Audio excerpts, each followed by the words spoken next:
এখানে কড়াটা গরম হয়ে গেছে, একটু বেশি করে ঘি দিয়ে দেবো।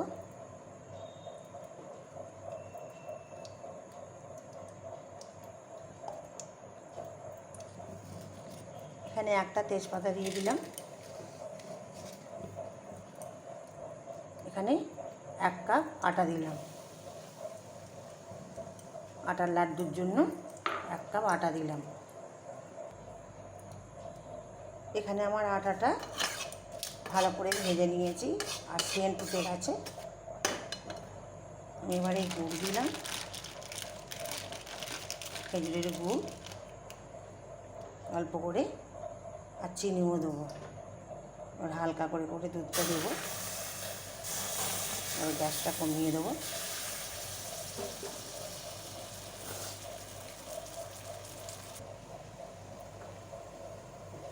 হাফ কাপের মতো চিনি দিয়ে দিলাম।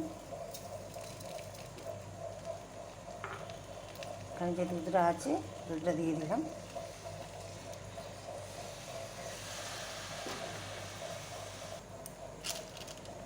এখানে আমন্ড আর কাজু পেস্ট থেতো করে রেখেছি, এগুলো দিয়ে দিলাম।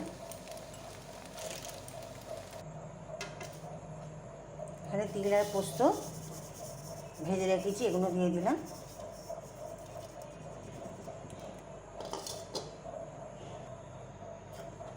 এখানে আর 1 চামচ ঘি দিয়ে দিলাম। এখানে ছোটো এলাচ যে থেতো করে রেখেছি, এগুলো দিয়ে দিলাম। এখানে আমার আটার লাড্ডুটা হয়ে গেছে, আমি এবার গ্যাসটা অফ করে দেবো, কড়াটাও নামিয়ে নেব।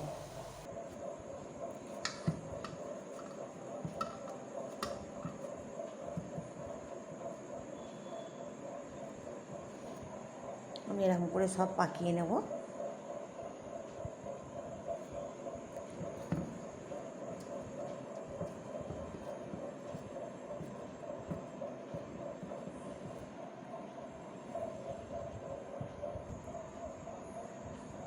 আমার লাড্ডুগুলো সব পাকানো হয়ে গেছে।